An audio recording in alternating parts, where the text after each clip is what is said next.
নামাজের পূর্বে ওযু করতে হয়। কি করতে হয়? আত্মহুরু শাতরুল ঈমান। রাসূল বলেন পবিত্রতা ঈমানের কি অঙ্গ। তাহলে নামাজের আগে আমাকে আপনাকে ওযু করা ফরজ। কি করা? ওযু করা। ওযুর মধ্যে কয়টা ফরজ বাজান? চারটা ফরজ আছে। ওযুর মধ্যে চারটা ফরজ। এখন চারটা ফরজের মধ্যে প্রথম ফরজ হলো আপনাকে সুন্দর করে কি করতে হবে? ওযুর মধ্যে চারটা ফরজ। প্রথম ফরজ হলো মুখমণ্ডল কি করতে হবে? পুরা চেহারা, আমার কপালের চেহারা কাকে বলে? আমি গত জুমার আগের জুমায় মনে হয় আলোচনা করছিলাম যে মাথার চুল থেকে, যে কপালের যে চুল আছে, এই চুলের গোড়া থেকে থুতুর নিচ পর্যন্ত, এক কানের নতি থেকে আর এক কানের নতি পর্যন্ত, এই মাঝখানে যে চেহারাটা বলা হয়, ফেস বলা হয় যেটা, এইটা পুরাটা একবার সুন্দরভাবে ধোয়া হলো কি ফরজ। ফাগসিলু বুজুহাকুম, ফাগসিলু বুজুহাকুম। আল্লাহ পাক বলেছেন তোমাদের চেহারাটা সুন্দর করে ধুয়ে ফেলো। একবার ধোয়া ফরজ, তিনবার ধোয়া সুন্নাত। তাহলে পুরো চেহারা কপালের চুল থেকে থুতির নিচ পর্যন্ত, এক কানের নতি থেকে আর এক কানের নতি পর্যন্ত আমাকে আপনাকে সুন্দর করে ধোয়া হলো ফরজ। ফাগসিলু বুজুহাকুম, কোরআনের মধ্যে আসছে। এখন যদি এই দাড়ির ব্যাপারে আসছে মাসালা, রাসূল কারীম সাল্লাল্লাহু আলাইহি সাল্লাম বলেছেন দাড়ি যদি কারো ঘন হয়, কি হয়?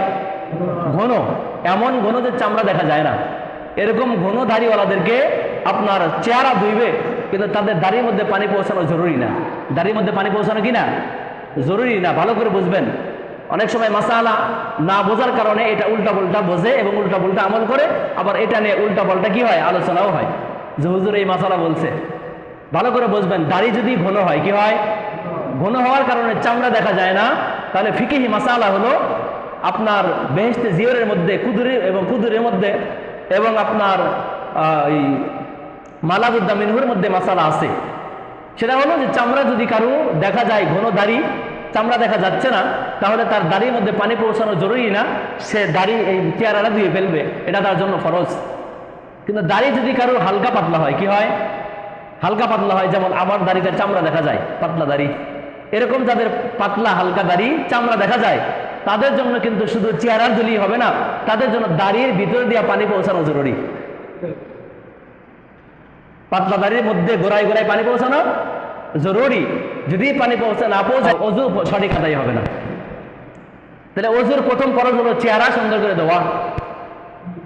2 নম্বর ফরজ হলো মানে হাতের যে কুনুই আছে, আমরা কি বলি, এই যে কুনুই, হাতের কুনুই পর্যন্ত কি করা? ধৌত করা, কুনুই সহ, ইলাল মারাফিক। এই হাতের যে কুনুই আছে, এই 2 হাতের কুনুই পর্যন্ত, অর্থাৎ কুনুই সহ কি করা? একবার ধোয়া ফরজ, 3বার ধোয়া সুন্নাত। যাই হোক, তাহলে 3 নম্বর ফরজ হলো মাথা কি করা? হলো মাথার 4 ভাগের 1 ভাগ কি করা? মাসহ করা।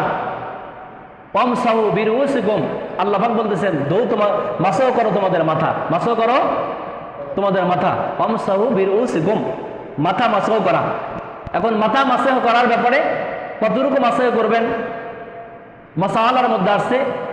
ইমামে আজম আবু হানিফা রাহমাতুল্লাহি আলাইহি তিনি ফিকহি মাসালার মধ্যে বলতেছেন যে মাথার চতুর্থ অংশ 4 ভাগের 1 ভাগ, 4 ভাগের 1 ভাগ মাসহ করা হলো ফরজ। ইমাম শাফি রাহমাতুল্লাহি আলাইহির মাযহাবে পুরা মাথাও মাসহ করা ফরজ। পুরা মাথা মাসহ করা, পুরা মাথাটা মাসহ করতে হবে। ইমাম মালিক রাহমাতুল্লাহি আলাইহির মাযহাবে তিনি বলতেছেন মাথার 3 চুল পরিমাণ মাসহ করলেই হয়ে যাবে। এটা হলো 3 নম্বর ফরজ। 4 নম্বর ফরজ হলো পায়ের যে গোড়ালি আছে, যে হাড্ডি দেখা যায়, গোড়ালির হাড্ডিটা, এই টাকনু বলা হয় যেটা, গোড়ালি, এই গোড়ালি পর্যন্ত উত্তম ভাবে ধুয়ে ফেলা 4 নম্বর ফরজ। ওযুর ফরজ কয়টি বাবা? 4টি। 4টা ফরজের যদি একটা আদায় না হয়, আপনারা বলুন আমার কি ওযুটা হইল?